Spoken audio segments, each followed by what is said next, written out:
magnetic field of magnitude 0.50 Tesla is directly perpendicular to the plane of a rectangular loop having dimensions 8.0 centimeters by 12 centimeters.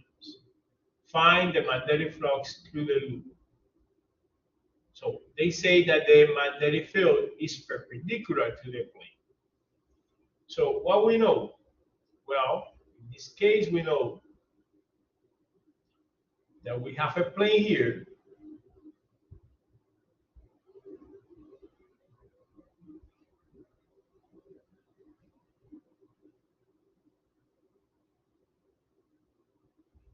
And then we have a magnetic field that is perpendicular to this plane.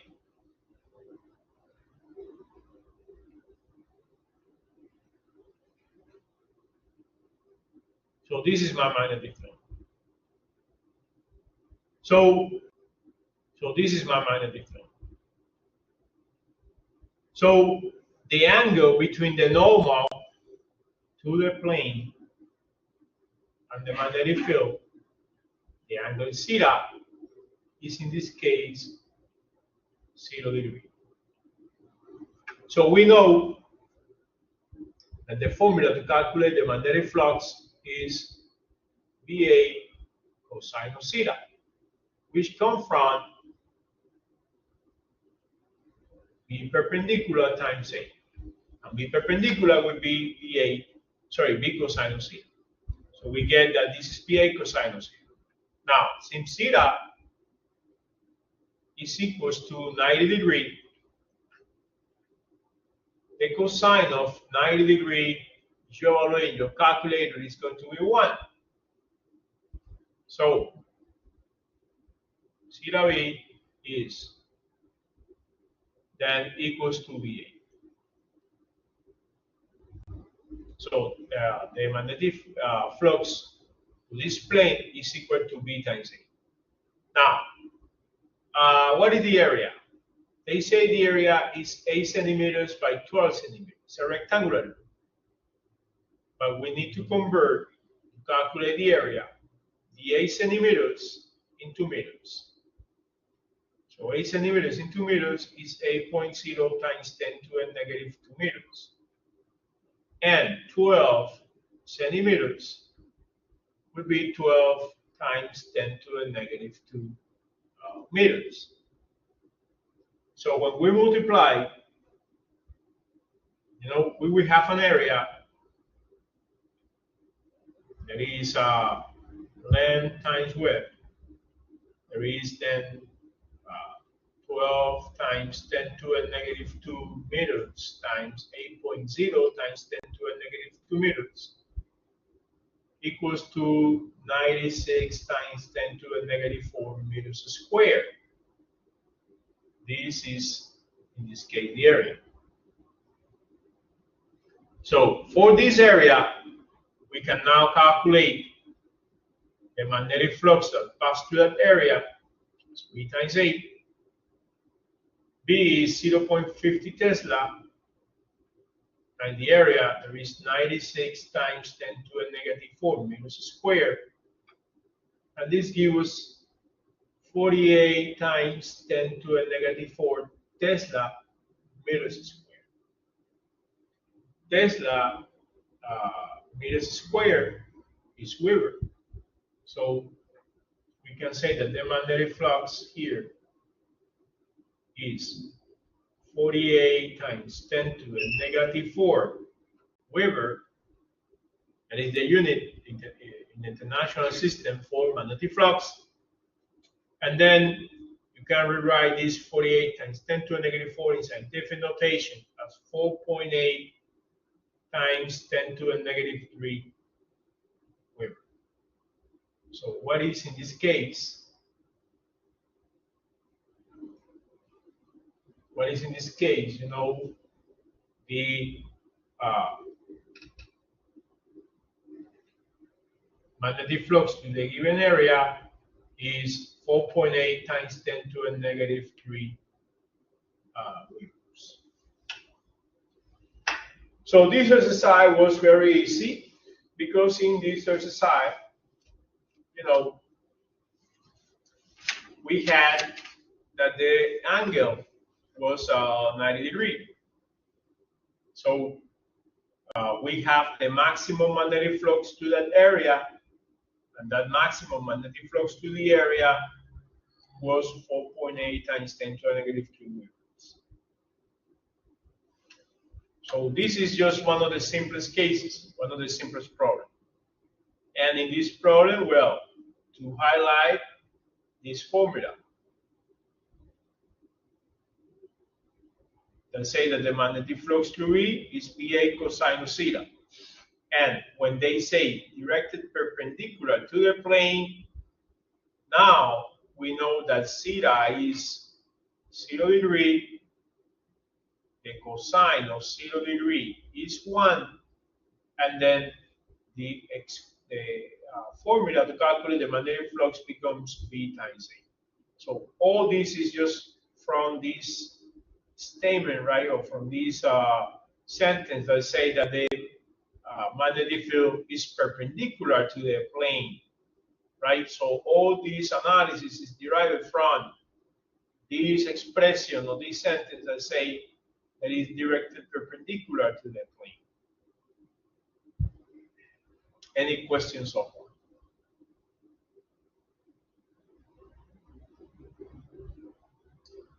Let's see here a second example. They say that the figure below shows 3 views of a square loop with sides of length L equals 0.250 meters in a magnetic field of magnitude 2 Tesla. So they say calculate the magnetic flux to the loop first. When the loop is oriented perpendicular to the magnetic field, when the loop is oriented 60 degrees from the magnetic field, and when the loop is parallel to the magnetic field. Well, first, this could be a little bit confusing because they are representing like a circular loop, but they really say here, you know, that is a square loop with sides of length 0.250 meters. So you have to be careful in this problem because they say it's a square loop with sides of length 0.250 meters. So the first I'm going to do is to calculate the area of the loop before doing any other thing. So the area of the loop, as it's a square loop, would be the square of the side. S is the side of the loop, and it's equal to 0.250 meters. So the area of the loop, which is S squared, is 0.250 meters squared.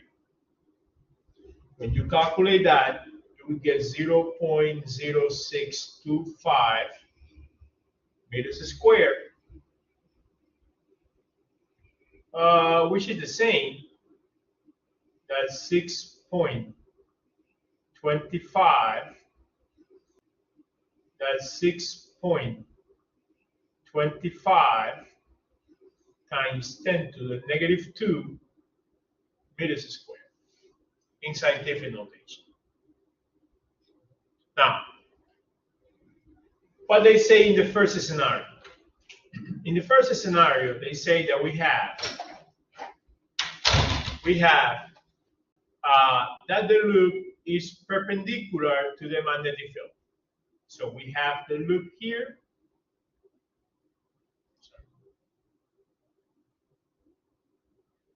We have the loop here.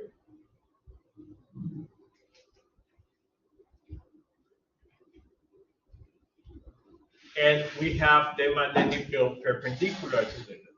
So in red, I will represent my magnetic field.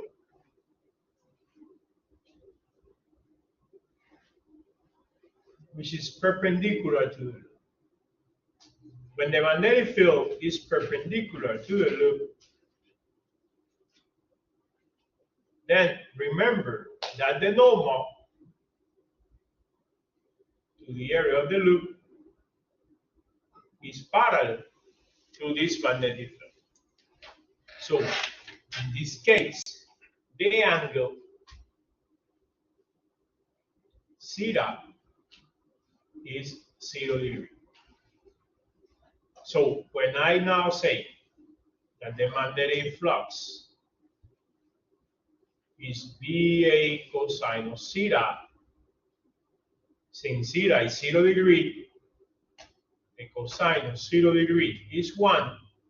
So the magnetic flux through the loop will be VA. So it will be the 2.00 Tesla times the 6.25 times 10 to the negative 2 meters squared. So the magnetic flux through the loop would be, when you calculate that, 0.125 Tesla meters squared, which is the same as 0.125 Weber. 0.125 Weber. This is when the loop and the magnetic field are perpendicular. Now, we have a second case here that could be confusing. Why? Because again, we have the loop. And now they say, the magnetic flux through the loop is oriented 60 degrees, from the magnetic field. 60 degrees from the magnetic field. So calculate the magnetic flux through the loop, and the loop is oriented 60 degrees from the magnetic field. So the angle between the loop and the magnetic field is 60 degrees. And there is where we can be easily confused.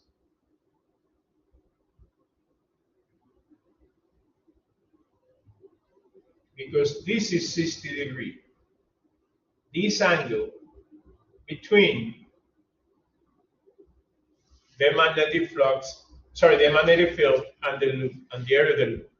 Now, remember that the angle theta is not between the loop and the magnetic field. The angle theta is the angle between the normal to the area of the loop and the magnetic field. So I have a normal vector here.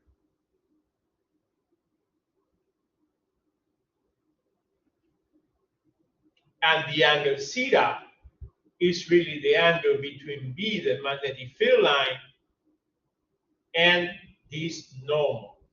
So the angle theta is not 60. The angle theta is 30 degrees. Is the complement of 60. Is the complement of 60.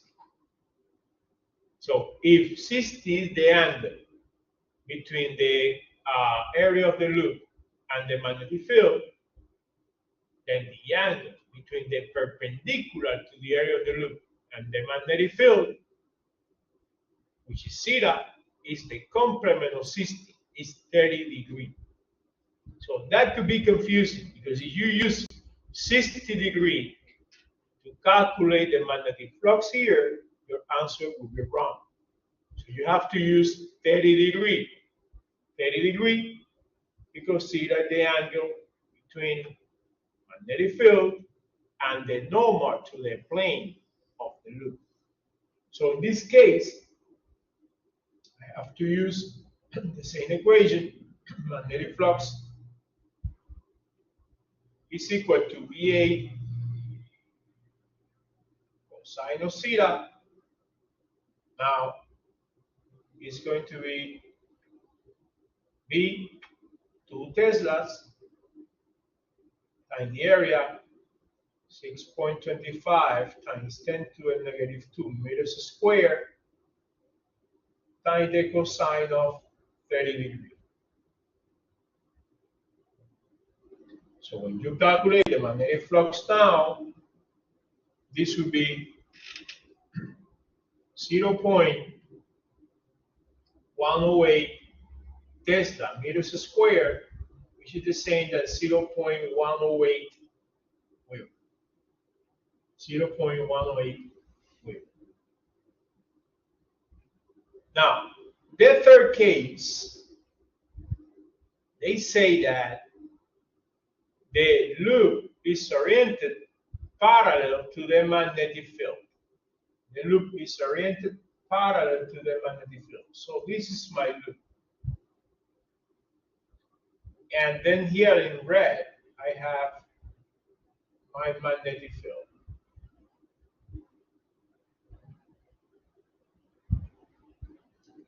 What happens here? The normal to the loop is this vector.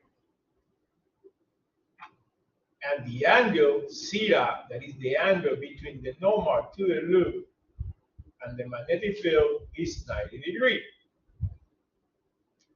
The cosine of 90 degrees is 0. So when you say that the magnetic flux here is VA cosine of theta, the magnetic flux here is VA cosine of theta. Since cosine of theta is 0, all this expression turns 0. So the magnetic flux in this loop is going to be 0. 0 will. So there you have the three cases. The case where the magnetic field and the loop were perpendicular, that was where we got the maximum value of magnetic flux. The case where the angle between the loop and the magnetic field was 60 degrees, so the angle between the normal to the loop and the magnetic field was 30 degrees. And now we got a value, of course, lower than the maximum value. That is when it's perpendicular. And we have a third case, that is when the angle between the loop and the magnetic field is, in this case, 0 degrees. So the angle between the normal and the magnetic field is 90 degrees, and the cosine of 90 is 0. So the magnetic flux in this case is just 0. So this is a very interesting exercise because it combines, three different scenarios.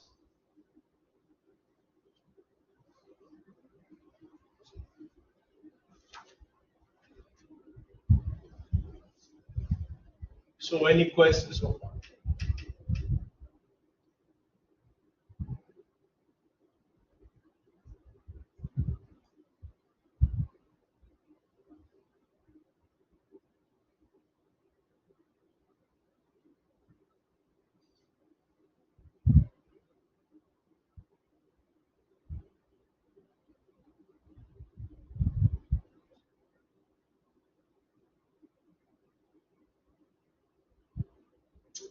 I have another exercise for you here.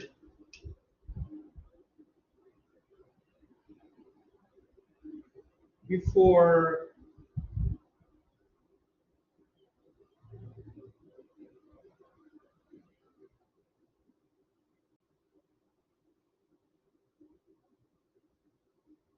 taking a break,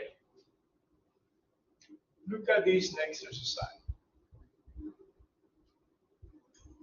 They say, a long straight wire lies in the plane of a circular coil with a radius of 0.010 meters. The wire carries a current of 2 amperes and is placed along the diameter of the coil. So what is the net flux through the coil? B, if the wire passes through the center of the coil and is perpendicular to the plane of the coil, what is the net flux through the coil? So again, we're going to find the magnetic flux through the coil, right? Now, we have a long straight wire that lies on the plane first of the circular coil with radius 0.010 meters. So basically, in my first case,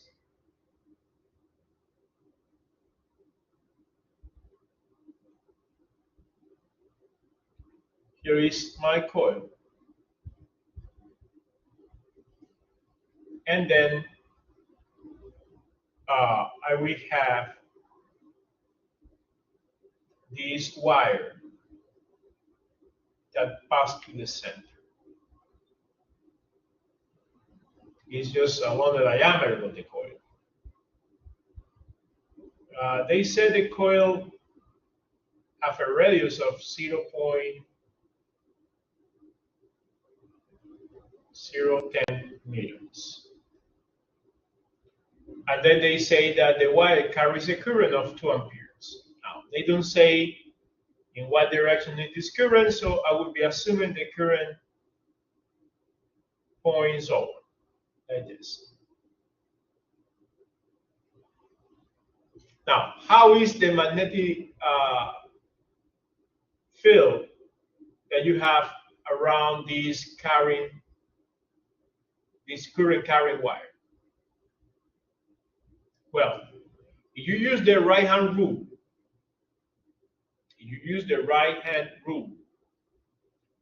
and you just put your thumb in the direction of the current eye, and you try to wrap your fingers around the wire, you will see that the magnetic field to the left of the wire is leaving the plane.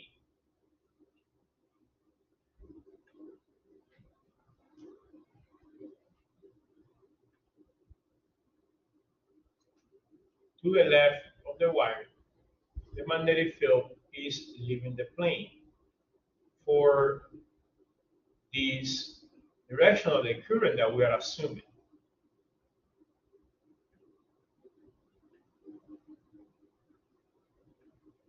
But to the right of the wire, the magnetic field is entering to the plane of the wire.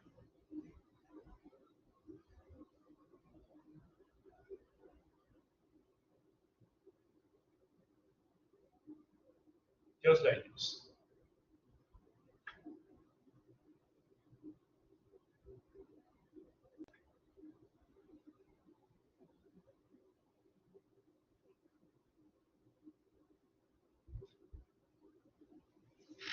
Now, if you analyze the number of magnetic field lines to the left of the wire, leaving the plane, and the number of magnetic field lines to the right of the wire, leaving the plane, are the same. Because this magnetic field, right, have the same intensity to the left and to the right of the wire as you are at the same distance from the wire. So basically, in this half to the left of the wire, you have one magnetic flux, you know, that of course is due to the magnetic field leaving the plane.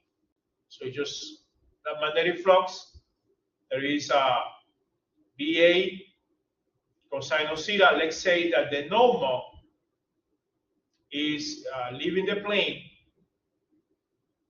So let's say that the normal to the plane of the wire, of the loop, right, is leaving the plane.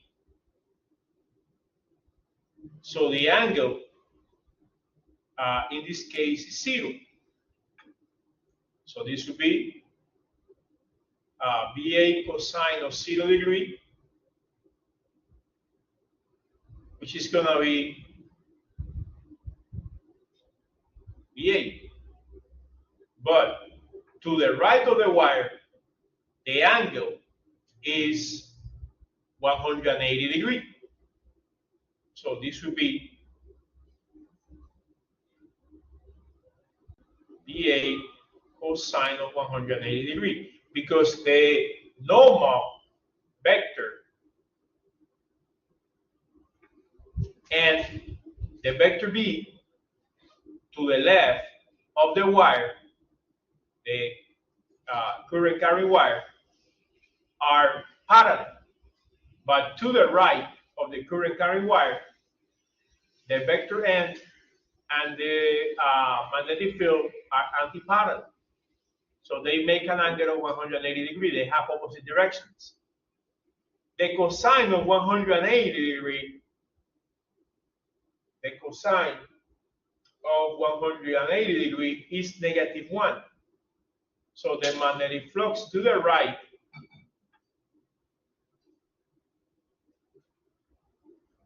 would be negative VA.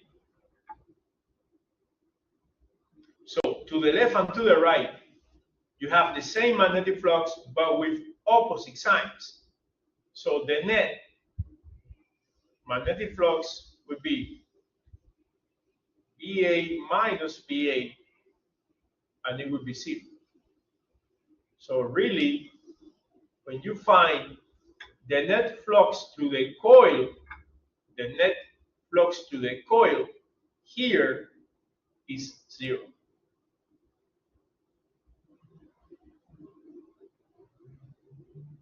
Now, let's say the second example, the second case, the second scenario. You have your coil.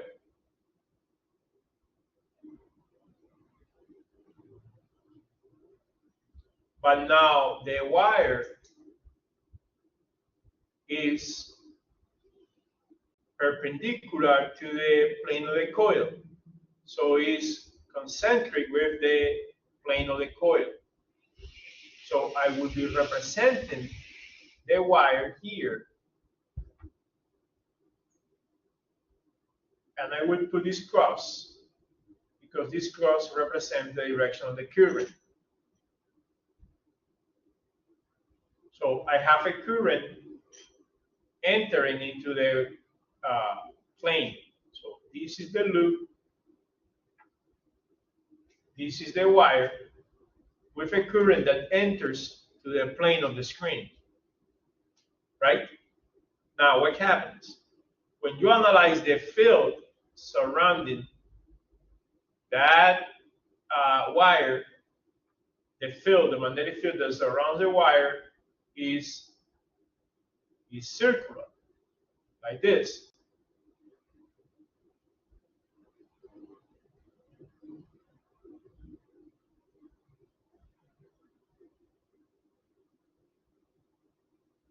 So the magnetic field, using the right-hand rule, is clockwise. If the current enters into the plane, the magnetic field is clockwise, and the magnetic field is parallel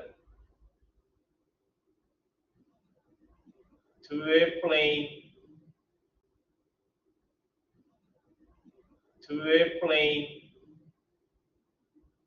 of the loop. Now, the normal to the plane of the loop, the vector normal, is perpendicular to the magnetic field lines, because the magnetic field lines are in the same plane of the wire. So since the normal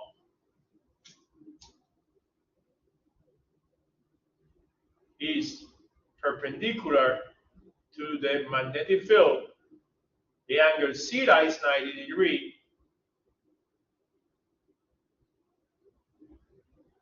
And we know that the cosine of 90 degrees 0. So here the magnetic flux that is VA cosine of 90 degrees, since this is 0, this magnetic flux will be also 0. So in both cases, the magnetic flux is equal to 0. In the first case, the magnetic flux is 0. The net magnetic flux is 0 because the magnetic flux to the left of the wire and the magnetic flux to the right of the wire, are the same, but are opposite direction. And then later, in the second case, the magnetic flux is 0 because the magnetic field lines are parallel to the loop, and perpendicular to the normal. So that's why in this case, you have that it's also 0, because the cosine of 90 is also 0. So the whole expression becomes 0 in this case. This is one of the most interesting problems, that I have seen in this case, because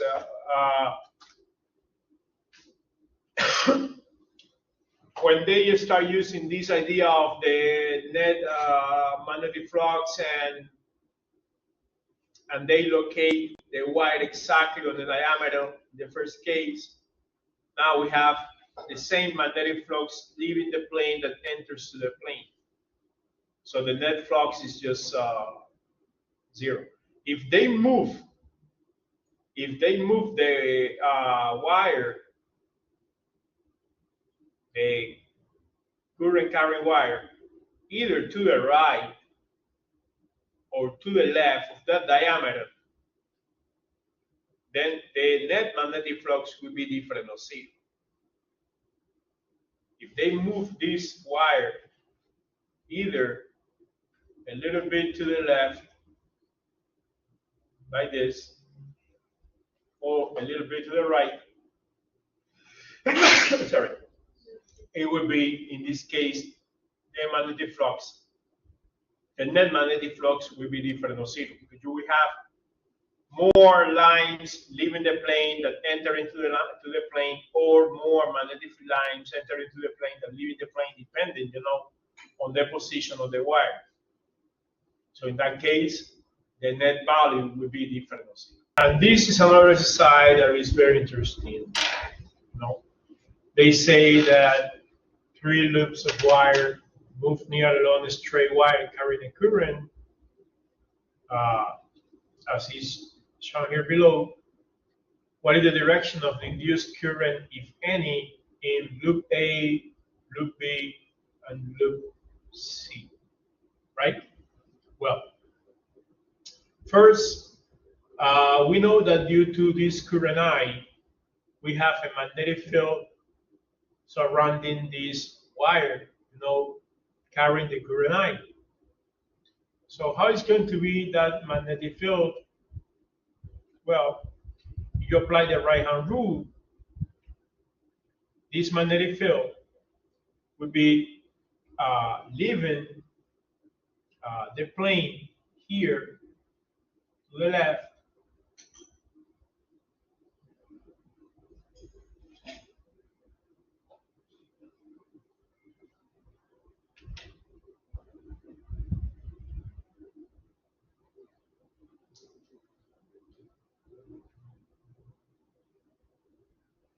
and it would enter to the plane to the right.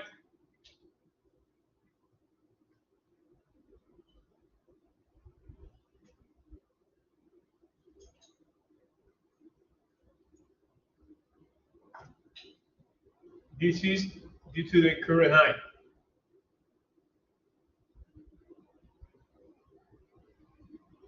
Now, what happens with this loop A? The loop A is moving over. It's moving in the direction of the current. Now, the intensity of the magnetic field decreases. So the value of V decreases as you move from the wire, to a point that is just more far away from this wire. So as you move away from the wire, the magnetic field decreases, right? Now, when you move along the wire, the magnetic field doesn't change. So for this loop A, the magnetic field that passed through the loop A doesn't change in magnitude. It's the same magnetic field. And we know that we have a current induced only if there is a change in the magnetic field. Okay? So for loop A,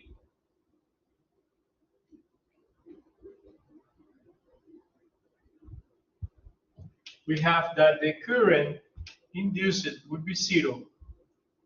Why? Because as A move along the wire, the variation of magnetic flux is 0, right? Why? Because as it's moving at the same distance, as it's moving, keeping the same distance from the wire,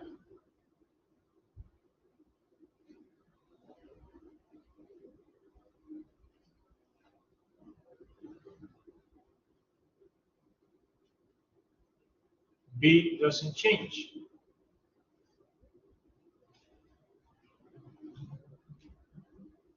B, magnetic field that is passing through the loop doesn't change. So when this loop A is moving along the wire, it always has the same magnetic field passing through the loop. So they have, a variation in magnetic flux that is 0, and for the 0 variation in magnetic flux, we have no current in this. Now, look at this other. For loop B, this is our loop B. As loop B is moving away from the wire,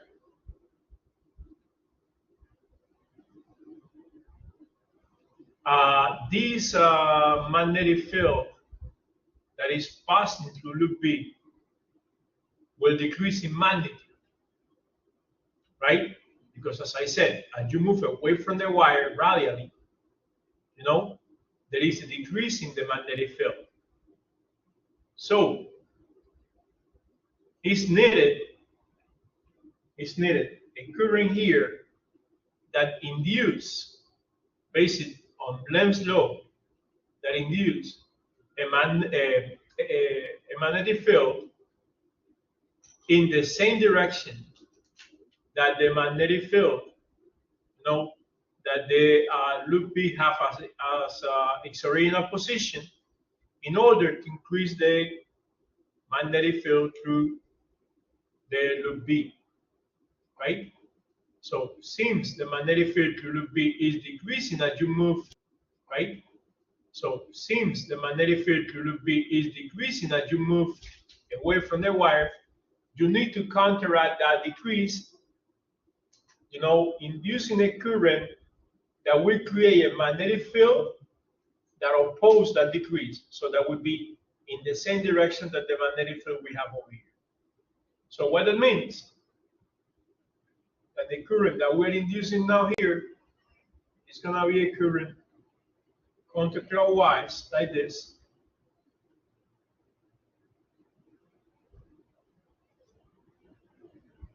Why? Because if you apply the right-hand rule, now in all this area inside, you have a magnetic field that is leaving the plane. So the magnetic field due to this straight wire decreases, so that induces a current that opposed to that decrease, creating a magnetic field inside that increase. Or outside this loop, you have that the magnetic field enters into the plane of the wire, of the computer side. So the current that needs to be induced here, based on Lenz law, to counteract the decrease, needs to be counterclockwise, because when it's counterclockwise, we have then here inside the loop a magnetic field in the same direction that the magnetic field due to the straight wire. Now, let's see what happened in this case for loop B. So the loop B, the loop C. Loop C is to the right of the current carrying wire, and it's moving to the right. So it's moving also away from the wire. So the magnetic field here, the magnetic field through the loop is decreasing. Because remember, as you move away from the wire, the magnetic field decreases. So there would be a change in magnetic field, and that is going to induce a current. But that current that will be induced needs to counteract the decreasing magnetic field. It needs to counteract the decreasing magnetic field. The intensity of the magnetic field crossing across the plane of the loop. So the current that will be induced will be clockwise.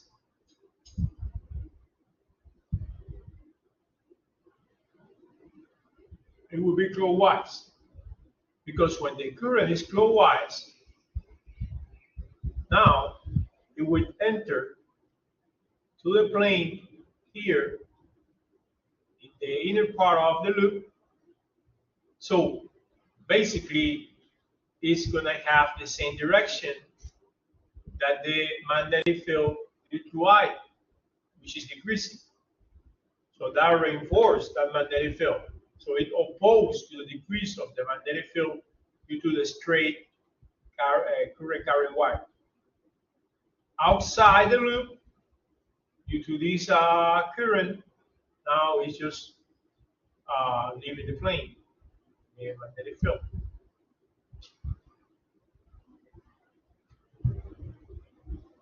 So remember, that what I am representing here in red is the magnetic field. Okay? And of course, the arrows are for the current. So this is what happens in this case.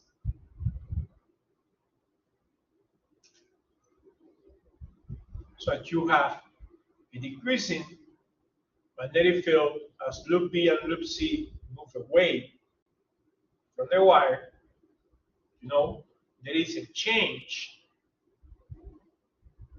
in the magnetic flux which induces a current in the loops, but that current in the loops will induce a magnetic field that will oppose what? To the change.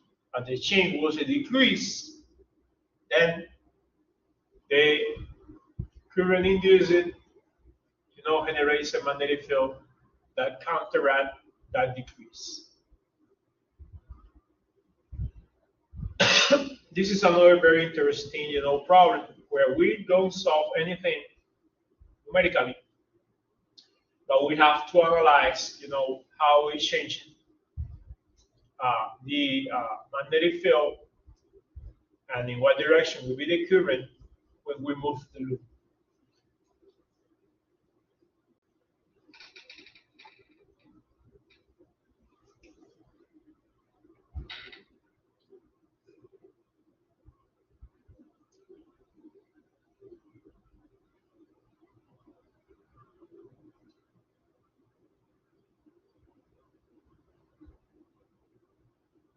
Now, may I change slide?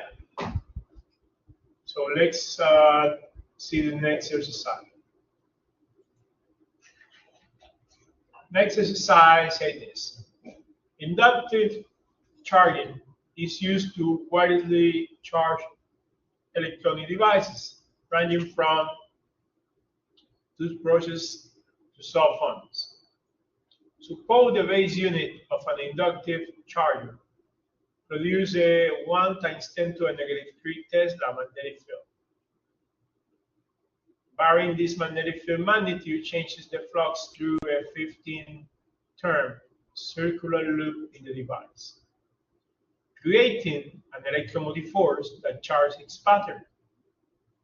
Suppose the loop area is 3 times 10 to the negative 4 meters squared, and the induced electromotive force has an average magnitude of 5 volts. Calculate the time required for the magnetic field to decrease to 0 from its maximum value. To decrease to 0 from its maximum value. Well, let's see first what it is brought about. What formula we can use, what is given, what is unknown. So what we have here, we have a magnetic field that have an intensity of 1.00 times 10 to the negative 3 Tesla. Right? Now, we have a number of terms. There is 15 terms. So, N is what represents the number of terms. And this is 15 terms. So that loop have 15 terms. There are 15 loops together, right? Now, what else they say? They say that the area of the loop, so A, is 3.00 times 10 to the negative 4 meters squared. And there is an induced electromotive force. There is 5 volts. 5 volts. Or these are known.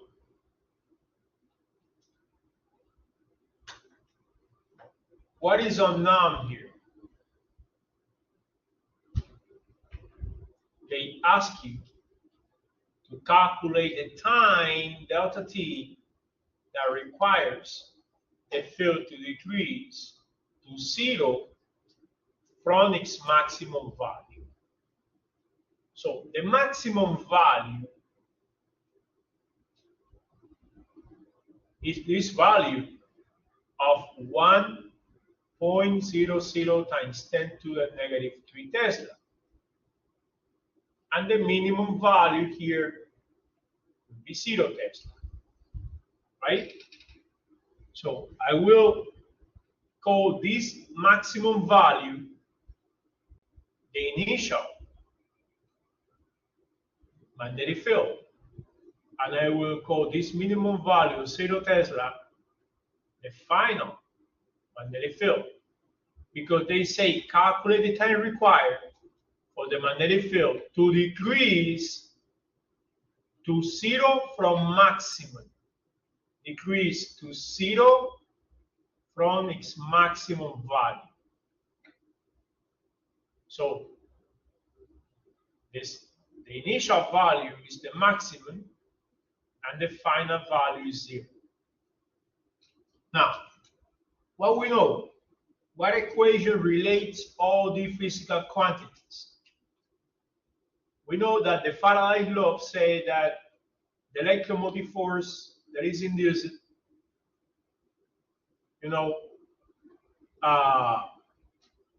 is equal to negative n delta phi v over delta t. Delta phi v over delta t.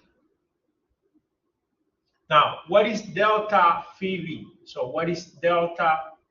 What is the variation of magnetic field? is the magnetic field, sorry, the magnetic flux, variation of magnetic flux, the magnetic flux final minus the magnetic flux initial. This is the magnetic flux final minus the magnetic flux initial. What is the magnetic flux final? Is V final times the area, so the intensity of magnetic field final times the area, minus what is the magnetic flux initial? The initial minus what is the magnetic flux initial? The initial magnetic field times the area. But we found that V final is 0 Tesla. So if V final is 0 Tesla, this is 0. So the variation of magnetic flux will be minus V initial times the area. So I can substitute now this minus V initial times the area here, because this is delta phi. So I can say that the induced electromotive force is minus N times minus V initial times the area divided by delta T. What I want to calculate? What I want to calculate is delta T. So solving for delta T will be the induced electromotive force divided by,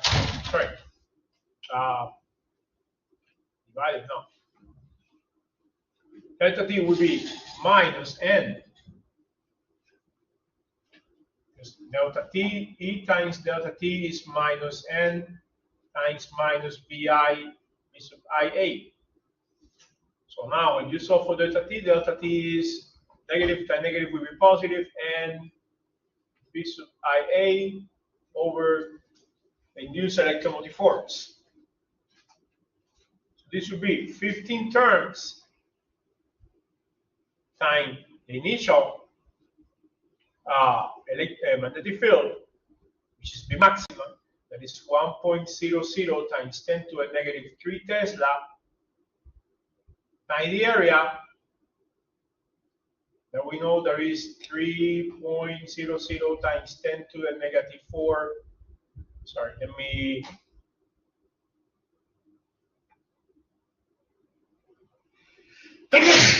Sorry. Let me do this again here below, because I don't have enough space. So this would be,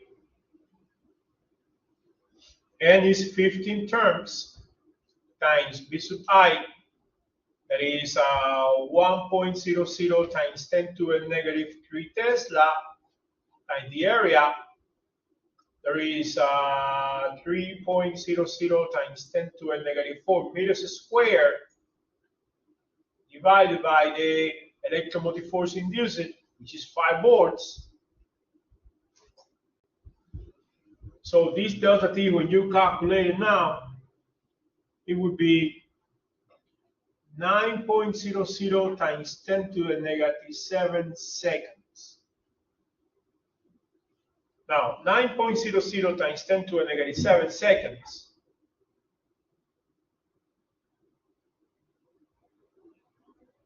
is the same that 0.90 times 10 to the negative 6 seconds, and 10 to the negative 6 is micro, so it's 0.90 microseconds. So that would be the time. So this is microseconds.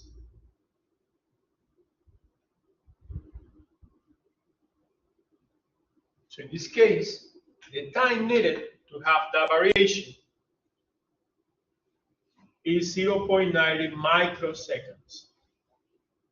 So of course, it's a very, very small time.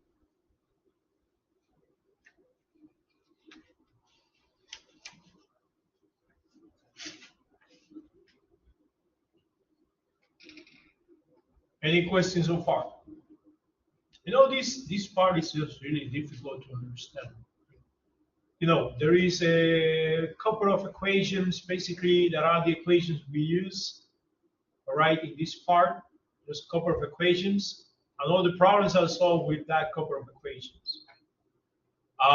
When there's a question like those questions where I was asking, like, you know, the question about how the loop is moving, so that is just an application. So it turns just more difficult. But when it's just about using the equations that we have here are very, very simple. The Faraday law is a very simple equation involving a couple of terms. Magnetic flux is a very simple equation also that involves some factors, you know, but it's not too difficult really. Let's see this other problem, which is super, super interesting also. Is basically again about, you know, how it's moving or how it's just the current induced when you move a magnet again. So look at this problem, which is really interesting. They say, if our magnet is positioned near a coil of wire, as is just shown below. So what is the direction of the current in the resistor when the magnet is moving? So they say when it's moving to the left, and later when it's moving to the right. Well, first, let's try to see, you know, how is in this case the magnetic field of this magnet. The magnetic field of this magnet go from north to south.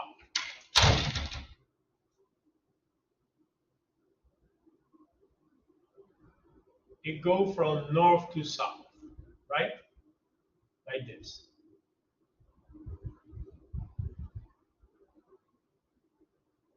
This is the magnetic field of this magnet. Now, as you're moving this magnet to the left, right? As you're moving it to the left, what is happening? The magnetic field, you know, through this coil, the magnetic field to this coil is going to decrease.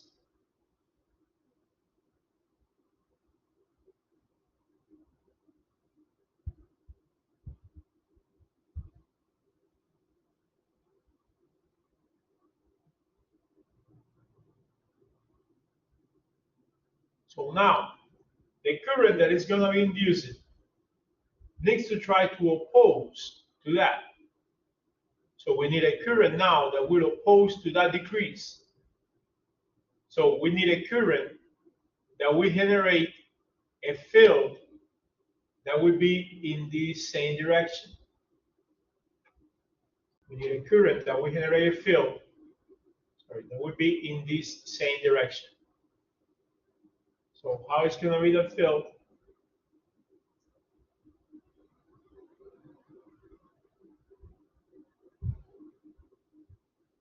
Like this.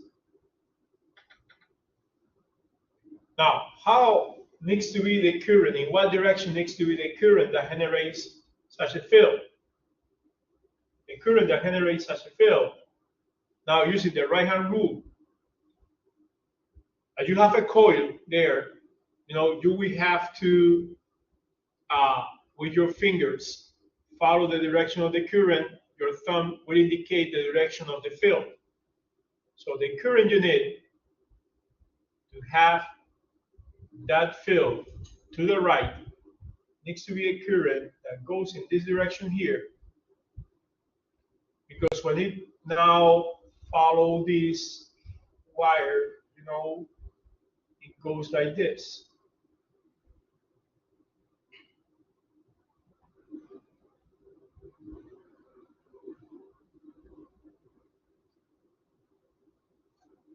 This is how your current is going. So get your four fingers, try to wrap, the coil. And you will see how when you wrap, your coil, the magnetic field points in the direction you want, that is to the right. Okay? The magnetic field is in the direction that you want. And it's this.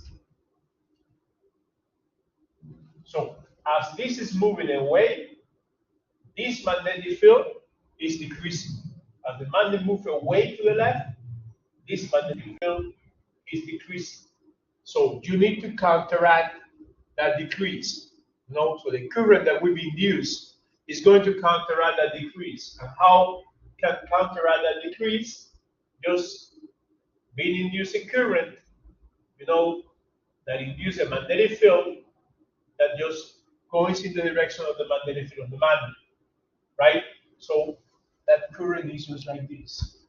So this is the magnetic field, this is the current wrapping, and I wrap, this kind of solenoid or coil, with multiple turns. So this is the direction of the current in this case. Let's see the other case.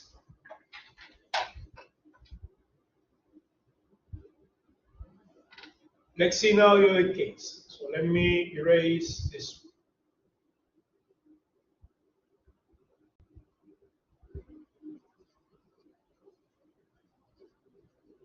Now, in the second case,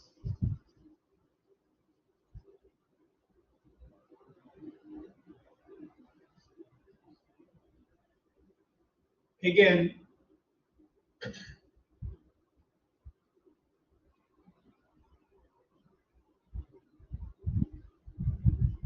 this is the magnetic field into the magnet. Now, the magnet is, this is the magnetic field into the magnet. Now, the magnet is moving to the right. Now, the magnet is moving to the right. So the field is increasing. So the magnetic field is increasing. So now, the direction of the current that will be induced in the resistor is a current that will oppose to that increase. So it's a current that is going to generate a magnetic field that opposes to that increase. So how needs to be, in what direction needs to be the magnetic field that opposes the increase? In this direction.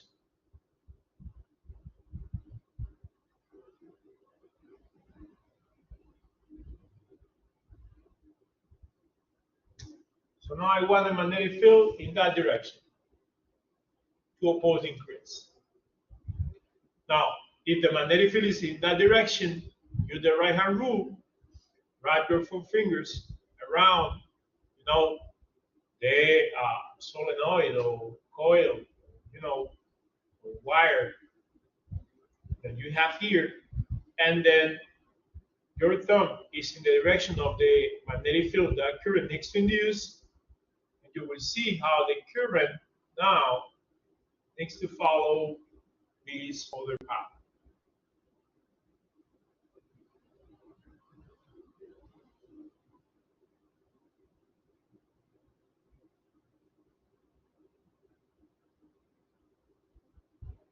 So now the current here is like this.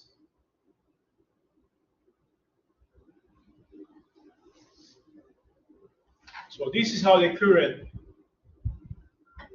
this is the direction required for the current to now induce on a magnetic field that will counteract the increase in magnetic field when you move the magnet toward the coil or the solenoid, or toward the circuit with the resistor that you have over there.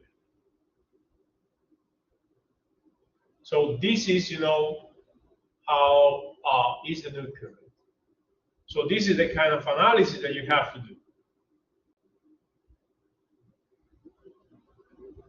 So again, it's one more exercise where what are we doing is just basically applying, what we know about Faraday's law and Lenz's law.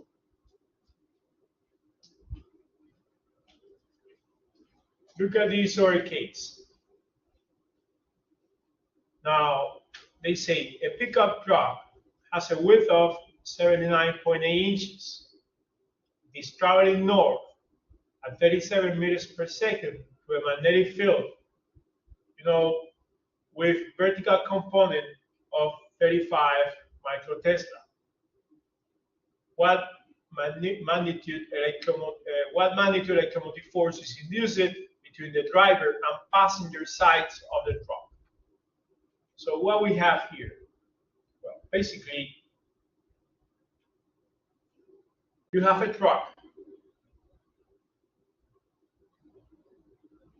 that will look like this.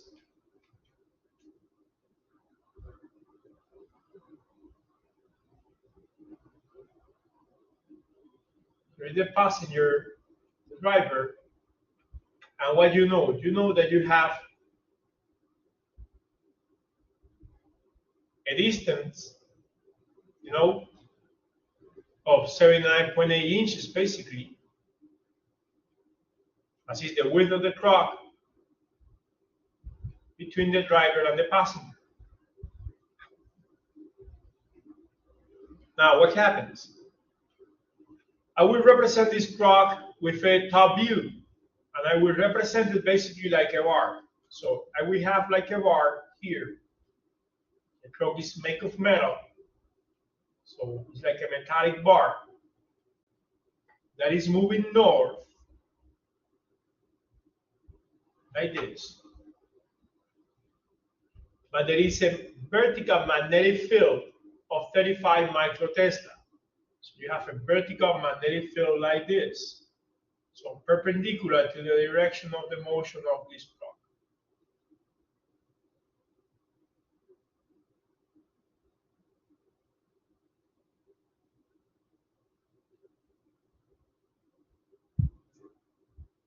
This is your magnetic field. This magnetic field has 35 microtesla of intensity. The velocity of the truck is 37 meters per second. What they want to know, what is the induced electromotive force? Now, what we know from previous slides, when I was explaining, basically I called that part emotional electromotive force. We know that the equation to calculate the electromotive force in the emotional electromotive force is BLB. So intensity of the field times the length of the bar that is moving times the velocity of that bar.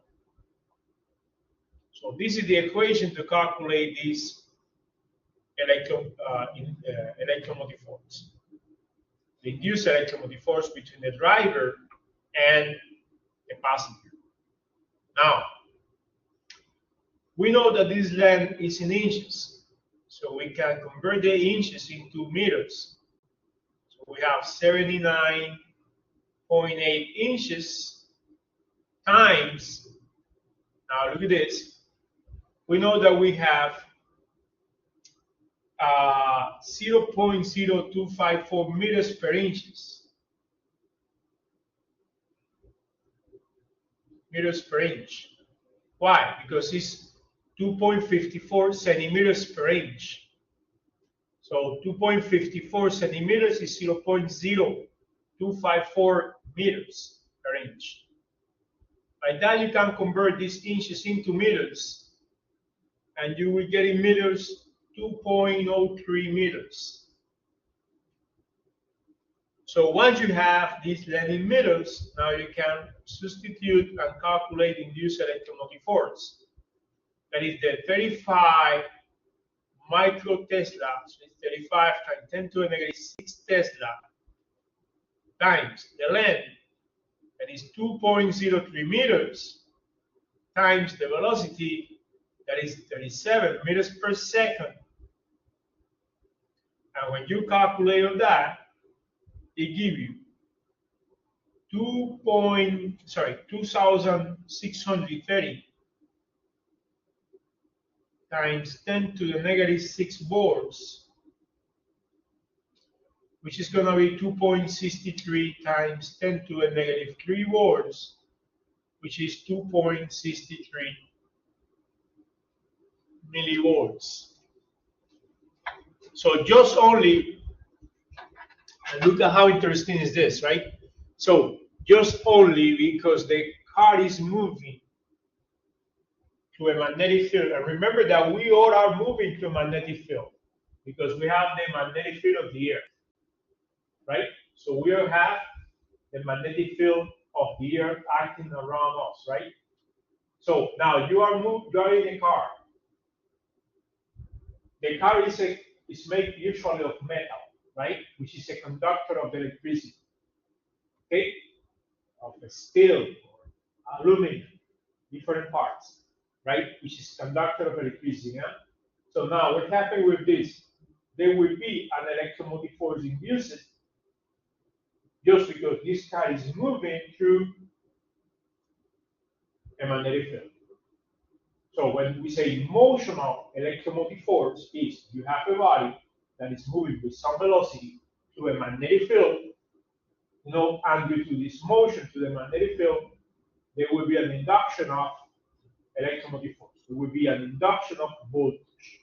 There will be now a difference of voltage of 2.63 millivolts between the passenger and the driver. Between the passenger and the driver.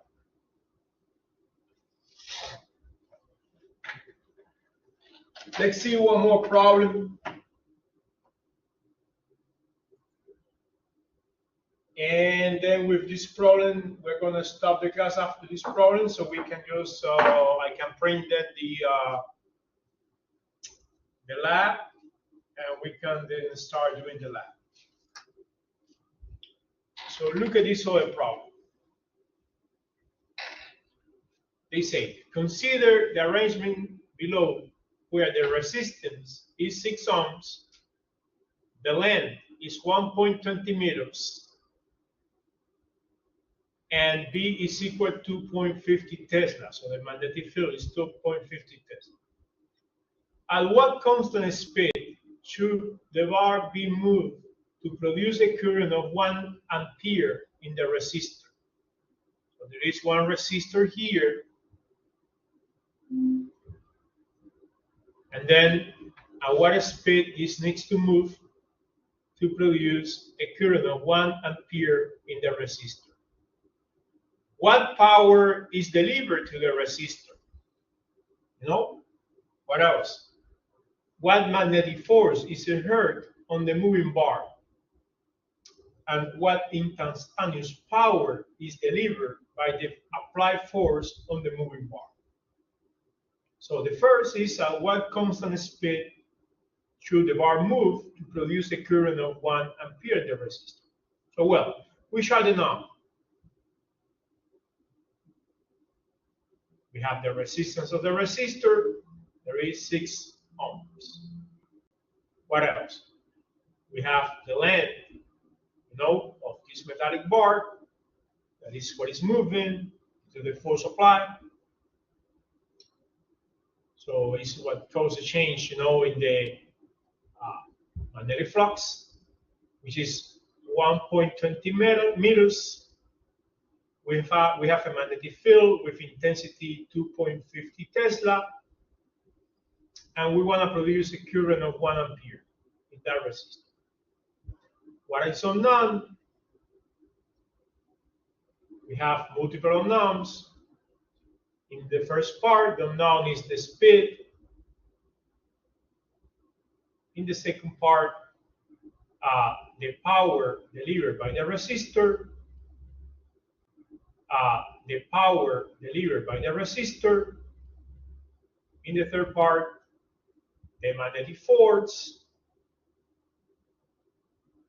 And in the last part, the instantaneous power there is delivered by the force applied. These are the unknowns.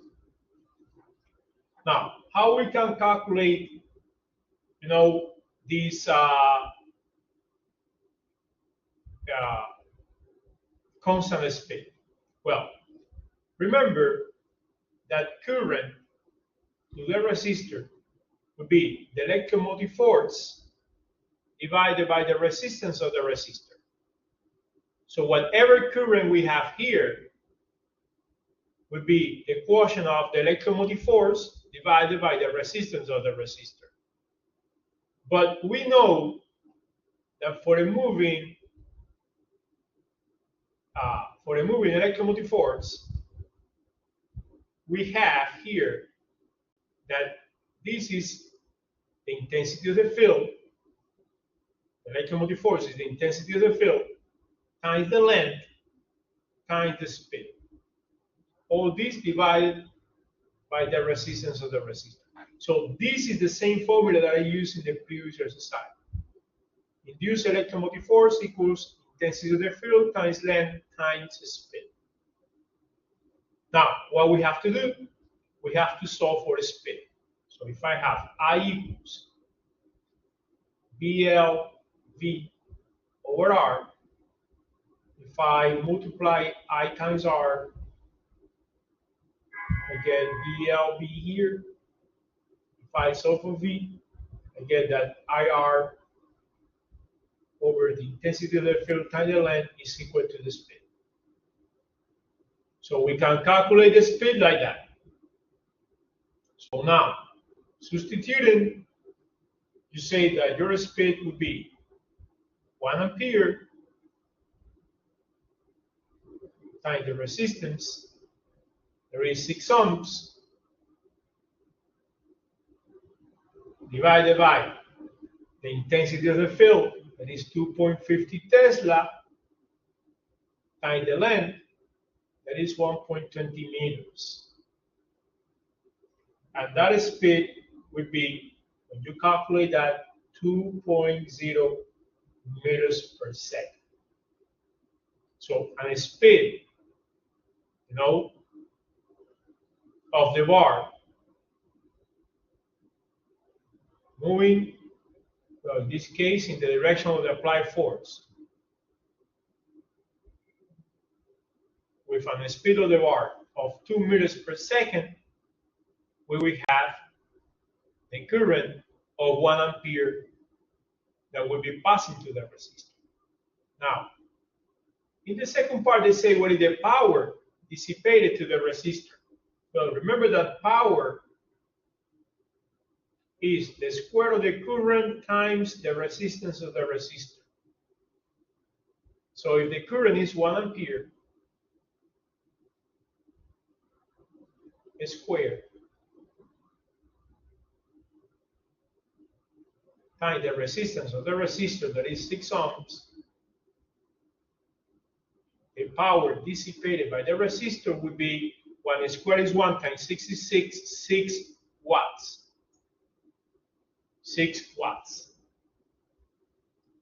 That is the power that is dissipated by the resistor. Now, later, they ask you to calculate the magnetic force. The magnetic force will be equal to the intensity of the field times the current times the length. Like that, you can calculate the magnetic force. This magnetic force will oppose to the force applied. This magnetic force will oppose to the force that is being applied. So this is BIL.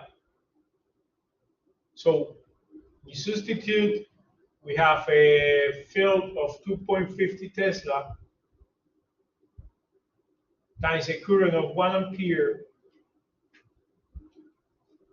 times a length of 1.20 meters.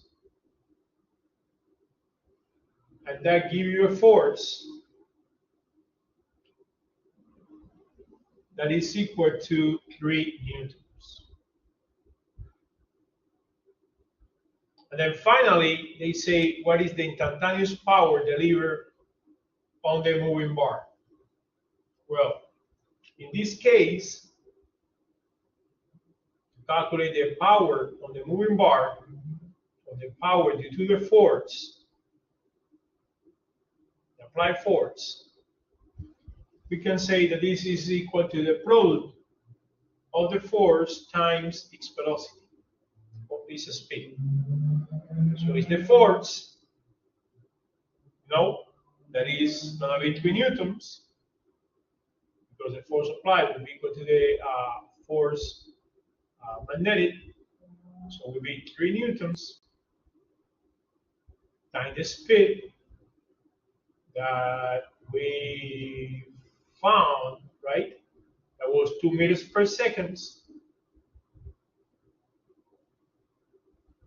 And then this would be joules per second. So watts, it would be 6.00 watts. It makes sense, right? That the power delivered by the force in the moving bar be equal to the power that is delivered to the resistor.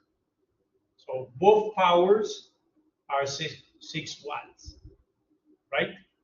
So in this case, both powers are equal to 6 watts, and it makes sense